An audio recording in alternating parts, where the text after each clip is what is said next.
You are tuned to Channel 6 in the Village in Motion. Listen carefully and see if you can figure out what we're going to be talking about today.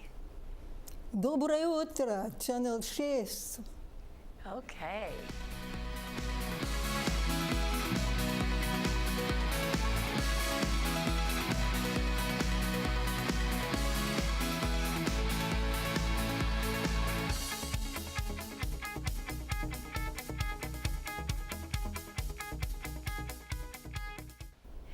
If you picked up that was a little bit of Russian that Jane spoke just then, you'll know that we're going to be talking about the Russian Revolution with Jane Curtis. So welcome, Jane. Thank you. Good morning, Yvonne. Good morning. Доброе утро. Getting us into the mood here. Yes. Well, actually, there were three. Three revolutions. In 1917. Yes. Not counting anything else. Now, it's very interesting. One thing, we might not realize any influence that the United States might have had. Probably wouldn't have been great early on, but we've been in touch with the Russians since 1780, very earliest days, even before our country was really what it is here. Right. But then we had relations, trade relations, and as you probably know, we bought Alaska Right. in 1867, and visits were exchanged occasionally. General Grant made a trip to Russia. Later on, after he was no longer president, and there were a couple of others from, I think, a senator or two went, and we had at least one Grand Duke came over here for a visit to see what was going on over here. So we've been in touch with him. We gave them aid in a couple of their famines, and I was surprised. I stumbled across the fact that in the Crimean War in the 1850s, the United States was over there with humanitarian aid. And I don't know if that was official government or just some group that did that sort of thing. But yeah, so they're really not so completely foreign to our thought as we might think. A lot of them knew about it. But of course, it was the aristocrats. But I think if we look back as far as the 1800s, we find that in 1861, I believe it was, the serfs were freed by the Emperor Alexander III. It didn't apparently have too much effect on the general living status or the education, whatever, of the people who had been serfs. But what did have an effect was when industrialization began, and many of them became factory workers. And the factory workers, it just struck me this morning what a captive group that they must have been for anybody who came along, rabble-rouser or not, or honest person or not. But when we look at the revolutions that occurred, small revolutions, small uprisings had occurred at other times, but they had always been just handily put down. That country had been autocratic for a long time. What kind of uprisings were these? I mean, what were they complaining about? There was a peasants' uprising, and I never was quite clear on exactly what the issue was or whether they were just being pushed into it. But it was not as widespread as it would have had to be. But there was no full dress revolution.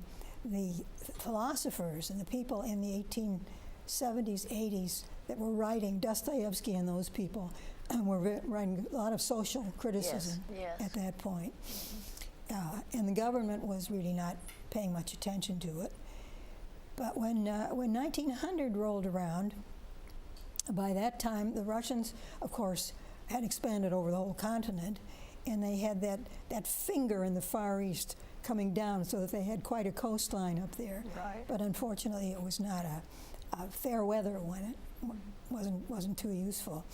But they were building. They started the Trans-Siberian, in the 1880s, I guess. They sought advice from us, I suppose, because we had our own transcontinental. Right. We had experience in doing that, and of course, advanced engineering. But there were a lot of industrial undertakings, and there were industrial masses that could be swayed, and industrial masses that did not live under such good conditions. Right. But here is Russia, at any rate, with a sort of sphere of influence. They had a deal with China that they could cut their railroad across Manchuria and not have to go around. And they were, I guess, probably thinking of it as their sphere of influence. But meanwhile, Japan, across the way, Japan had been closed ever since the early 1600s. And we had a show, in fact, one time, Right. about how the Tokugawa took over and just kept the emperors in a sort of cage and ruled Japan. And they were very conservative and absolute. Nobody, no foreigners in, no foreigners out, no people out, nothing like that. Until the 1860s, we've all heard of Matthew Perry. It was in the 1860s that he sailed off to Japan, and this began the opening, and Japan really took the bit in its teeth, and it just leapt forward. It industrialized, and it opened up. It still retained a lot of its conservative character, but it became a player on the world scene, which it had really not been before. So here's Japan, right across the way there from this area. And Japan is looking to influence Korea and Manchuria, sphere of influence there, and now so is Russia. So they bump together at this point. I think we always think of Russia as that huge expanse, and yet there's a Russian people that there's all sorts of people in that complex of well, it's hard to land. picture, really. It's hard for me to picture some little shopkeeper in one of those towns across Siberia, or even an aristocrat, exactly what life was like. It's very hard to picture that. But there was this great variety out there. The Japanese, in 1904, had suggested to the Russians that they get together and make a formal deal on spheres of influence. This will be your territory, and this will be ours, and we get to do our thing there, build our railroads, and exploit it economically and so on. Exploit in the good sense of the term. Right. The Russians snubbed that. They didn't go for that. It was a government of aristocrats, and the only one of them, the only prominent one, who warned them of things to come was Count Witte. Let's see pictures. We have picture 2. We've already seen a picture of the Tsar and the Tsaritsa.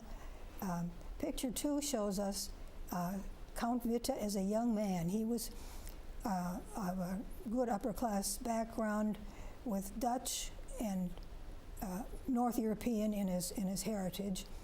He married a Russian woman, the upper crust, and became Russian, I guess, heart and soul. But he was a very, probably about as non-political as you could get in the circumstances. And as a young man, he was appointed finance minister by the Tsar. And this was still under Alexander III, the very liberal, more liberal Tsar. He warned of things to come, and look out. He said these people are stronger than we think, and they mean business. We've got to pay attention.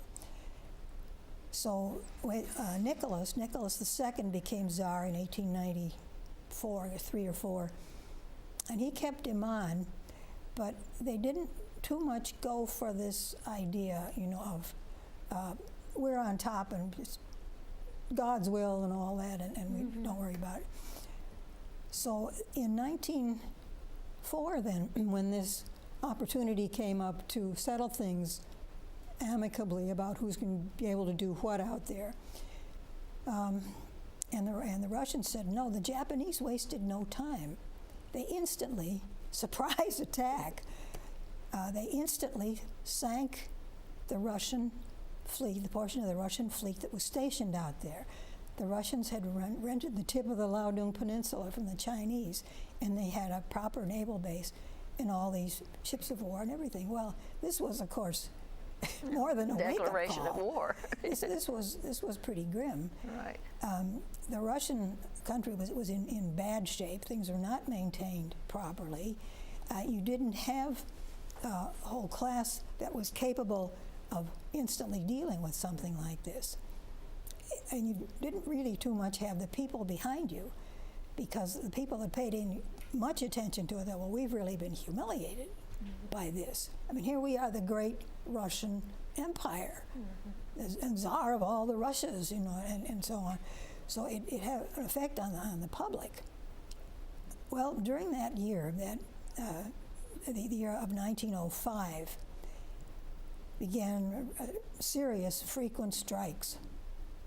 And they occurred not only in the big cities, I think it began in St. Petersburg, but the year had strikes in it, uprisings of unstable unrest, and that proceeded more and more.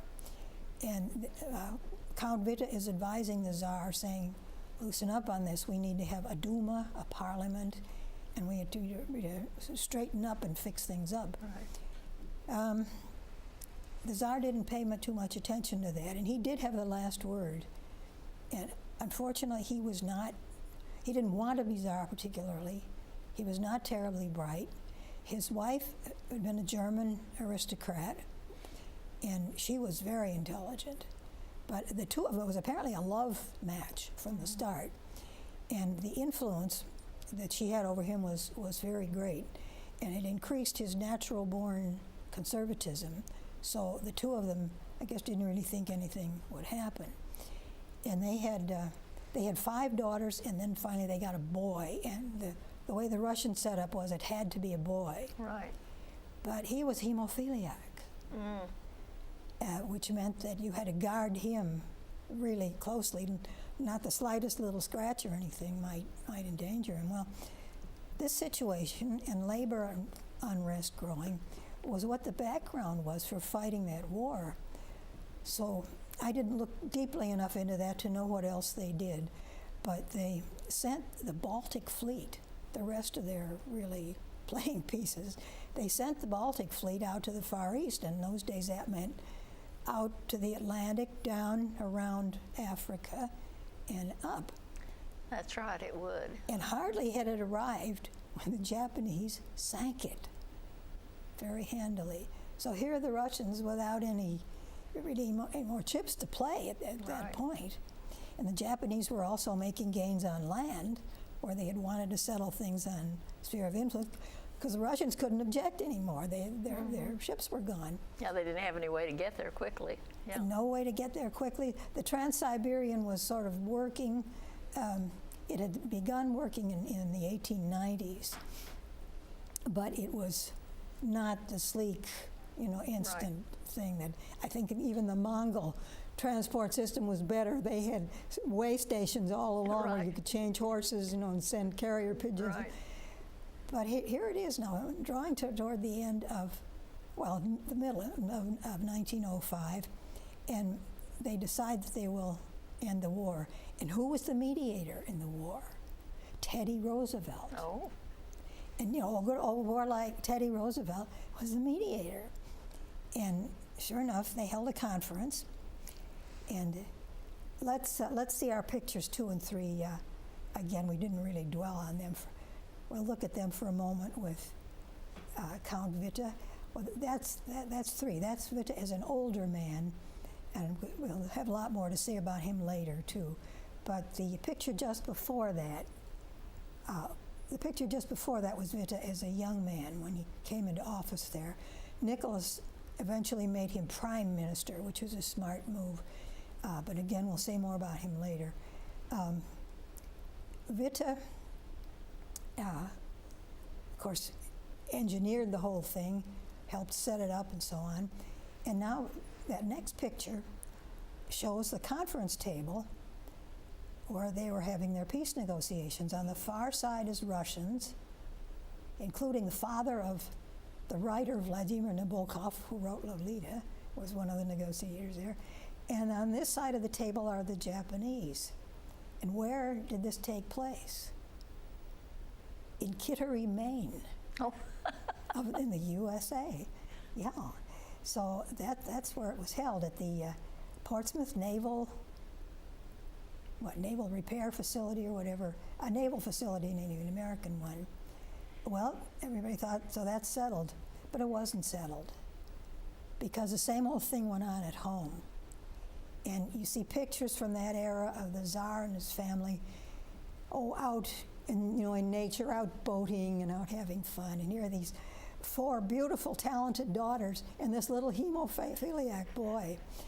At the same time now, sometime in 1904, Rasputin, he is in Russian, Rasputin appears on the scene. And he styled himself to be a monk, and he was from way off in the boondocks somewhere, but a very domineering type person. And apparently he really did have what's known as hypnotic eyes. Whether he really was hypnotizing people or not, I don't know. The information about him is not too copious, and you're not sure about all of it. Mm-hmm. But he showed up in St. Petersburg at any rate and started making contacts, that's for sure, amongst the religious and amongst government circles, because he was angry. He was wanting to feather his nest. Now we have another picture that shows, I believe it is number 6. Yes, number 6 is Rasputin at his prime. Well, that's actually that's the one before. We can keep that, because this is all right, because he was younger. This is in 1909, actually, the picture of him. We've looked something like this before, but he's wearing a sort of clerical gown. And here he is with an elder of the Orthodox Church, and in the middle there's a bishop, a well-known bishop of the Orthodox Church. So he's getting himself seen and photographed and so on in the proper circles. Finally, he is introduced to the Tsar and to the Tsaritsa as well. And this, of course, is a fateful meeting, because he also fancied himself as a healer, and knew, I guess everybody probably knew about the little boy being hemophiliac. It ran in her family, and so she didn't have it, but she could pass it on. Mm-hmm. So then the next picture will show him as he looked more or less up close. He was unkempt. He was apparently actually dirty some of the time. He was a rank womanizer. All kinds of these terrible things about him. And there's a movie, see it if you get a chance. It's an old movie. All 3 Barrymores appeared in it. Lionel Barrymore, the great ham actor, appeared as Rasputin. So it really gives you an idea, perhaps a little overdone, but he was an overbearing person.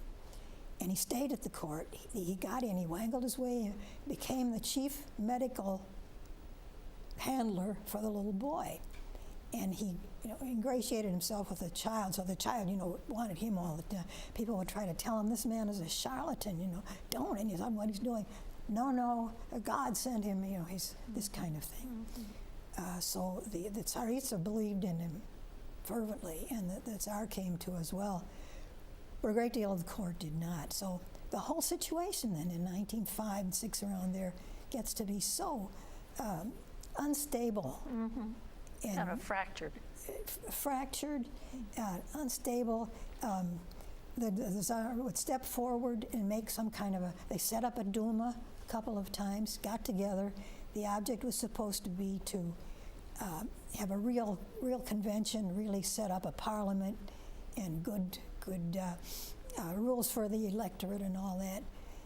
They did get as far as to, Witte wrote and issued a manifesto. And that was in 1907 or 8, somewhere in the middle there somewhere.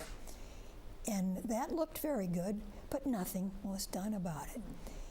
The few tentative attempts were made to, rise up again, to oppose it, to work with it, to push it forward faster, whatever. And they were squashed, with force. If you've ever seen Dr. Zhivago, toward the beginning there's a sample of Cossacks or mounted police quelling a peaceful march. Right. These people, the workers and families are having a peaceful march at one point in St. Petersburg to present protest to the Tsar. requests, you know, the Tsar, I think, was still called the Little Father, Batushka, but it didn't take. And this forceful repression kept going on. The Spitzel, the spy system, the Tsar, just took off like a bird, because all the revolutionaries began then to not only to arise, to be formed, but to form groups and do things. Lenin and Trotsky were amongst them. Some were arrested and sent to Siberia. Some were done away with. Some were executed. Some left of their own accord. Lenin and Trotsky both left. That was at the time when the majority faction, the Bolsheviks, that comes from the Russian word bolshe, means more, and menche means less. So the Bolsheviks and the Mensheviks. Now the Mensheviks were actually in the majority for a time amongst those groups, but they left the country. It was dangerous to stay in the country at that point because you had these spies all over the place. Oh, sure. And of course, if you were arrested by the Tsar's police, you were shot. There was no questions nothing more asked. about that. No questions asked. What happened eventually then was that the World War came along. Russia, of course, woefully unprepared. Count Witte, aware of that, the Tsar just oblivious, and a certain portion of the aristocracy. Others knew about it. Some, in fact, even left. They threw in a couple of pogroms now and then. They didn't trust minority populations like the Jews and like some of the others. So World War I began then in 1914. Prior to that, you had, again, groups forming and thinking about overthrowing, doing that, not just protesting and getting it Changing the government liberated, altogether. but overthrowing what was there, getting rid of this Tsar who was stiff-necked. And the poor fool, you know, he was raised, remember those jokes about Bush born with a silver spoon in his mouth? This one was born with a gold and jeweled spoon in his mouth, and his wife too. They just assumed that you know, everything would go on as it was, no problem. We're here by the grace of God. Right. And so that's that. Well, Lenin is in Switzerland by this time. He has lived in various different parts of the world and tried to be a rabble-rouser of a sort. But he moves to Switzerland and starts trying to set up liberal groups there, revolutionary groups, and does have a certain amount of success. Trotsky was in various different places too. I guess he never had quite the following that Lenin did, but Lenin was an upper class, more of an upper class person. He was well educated, deep family connections. Well educated. He had studied law. He knew the law. But he was very, very much for get rid of this whole system, and we'll go to and yet, there came a revolution then in February and March of 1917, and the war is well along. Russia has been terribly defeated. They had a little bit of success first, one of their first battles, but these poor cannon fodder soldiers, a lot of them just laid down their arms or just died or went home or something. So Russia was out of the war. De facto out of the war. They hadn't actually quit yet. So the Tsar is the commander-in-chief of the forces. His wife is all for him is feeding this that you're wonderful, you're power, you're God-given person. Don't yield to these unwashed masses, these radicals. Don't do that.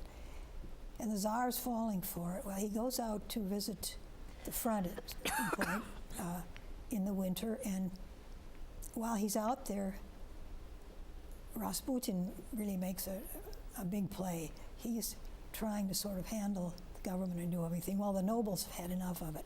the nobles band together, and there are different versions of his exact death, whether they shot him quick and clean. But most of them say he was a person, he didn't look like a person of huge stature in that picture, but he is represented as being strong and wiry and tough. And the other stories go that they knifed him first. You know, they snuck up on him or something, knifed him. Or they poisoned him first. They gave him poison food.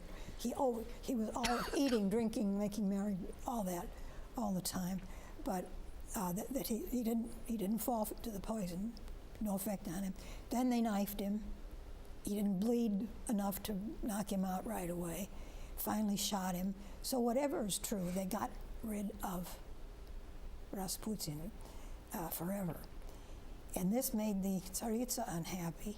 Meanwhile, of course, they're guarding the little boy all the time. The Tsar comes back and he is informed that he is invited to abdicate. So he abdicates finally. And when he abdicates, this is in 1917, the beginning of the year, the liberal forces are lined up ready to take over. And this, the cabinet is established. Kerensky takes over the government. One of the first things they do is get out of the war, and then they declare a republic. And by then it's the middle of 1917. They declare a republic. This galvanizes Lenin into action, because that's the last thing he wants. So he heads back to Germany, and apparently it was not one ride through Germany in a sealed train, but he starts out in a sealed train car from Switzerland into Germany, and then up to the North Sea and across to Sweden. And then he comes up in the famous Finland station. Through Finland, he enters St. Petersburg. And a moment occurs when there's a kind of vacuum. These people that are taking over are not quite settled. They don't have it all, everything, every I dotted and every T crossed. And it's that instant, and he grabs it. And that's the coup in which Lenin, the leader of the Bolsheviks, takes over. And this builds up. He is in bad health, but he has a very, very devoted following. And they take over. Well, the rest eventually is history. The war, the fighting doesn't end right there. It goes on for some time afterward, because out in Siberia, there are all these patches. Now there are patches of Cossacks who've gone out there, forces. There are some of the ones that were attacking the Trans-Siberian, stealing locomotives, doing all kinds of nasty things. Other groups, prisoners that were held in Russia, some Czechs, some Czechoslovak army people, are there wanting to get out. It's a maelstrom in Siberia. And it was this period, 1918 to 21, when the United States had troops there for the first and only time in Russia, because they had helped build the Trans-Siberian. Right. Their mission was to maintain it and run it and fight off the people who were trying to sabotage it, which of course was the Red Army was out there too. Sure, the Red Army was gradually growing and growing. Yeah. There was an interesting period when it was beginning to wind down. So. A number of the forces in World War I were out of the war when World War I ended, but afterward, some of them stayed there. The Royal Air Force, for example, had a couple of units still there. And in that area between the Black Sea and Moscow, which is now this area that's so terribly shot up by the Russians trying to take it. It's part of the Ukraine now, north of the Black Sea. But that area was just like a checkerboard of forces you didn't know they were loyal to necessarily. But you had two prominent Russian commanders there, and a third one was farther out in Siberia. And it just looks as though they just didn't have it, because they had opportunities when they could have overwhelmed the other side, but they didn't.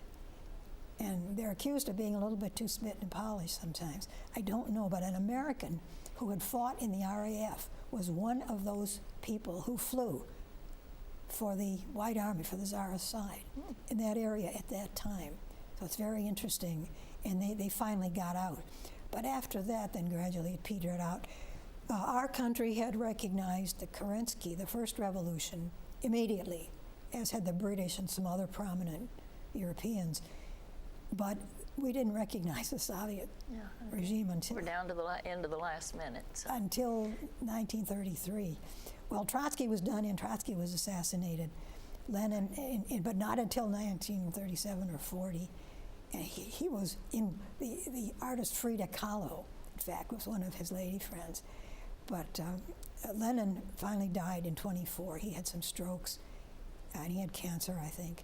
But he died, and as you know, he was preserved and sits in a mausoleum in Moscow. So he was beloved, and it might have been that some of the rough edges had worn off him. I don't know. But we see that these three revolutions, the first one in 1904 just kind of stirred the pot, and it did not succeed at all. But it lifted all these revolutionary groups that got together. They began thinking about it anyway. Well, and they organized. They were organized better than the government, probably. But then the second revolution was the one in 1917, the first one of 1917. And if that had succeeded, Russia might be much like the other European countries today, who knows? But it would have been vastly different. It would not have turned into autocracy. Stalin took over after Lenin was gone. Lenin was keeping Stalin in check. Stalin took over. The 30s were a bloodbath. And so they assassinated Trotsky in the 30s. So you had these three revolutions. The country was just, we can hope that never happens again to anybody, except that it's happening in Syria. It seems to be a constant... it seems to keep happening. Little thread in there that... But all you need, I think the present one is just downright evil in Syria. But the Russian ones were these liberals, and but that's what happened in 1917 in Russia. So now you know a little bit more about the Russian Revolution age and tactics, and maybe it takes a little more delving into. If you're interested, I'm sure Jane can give you some resources.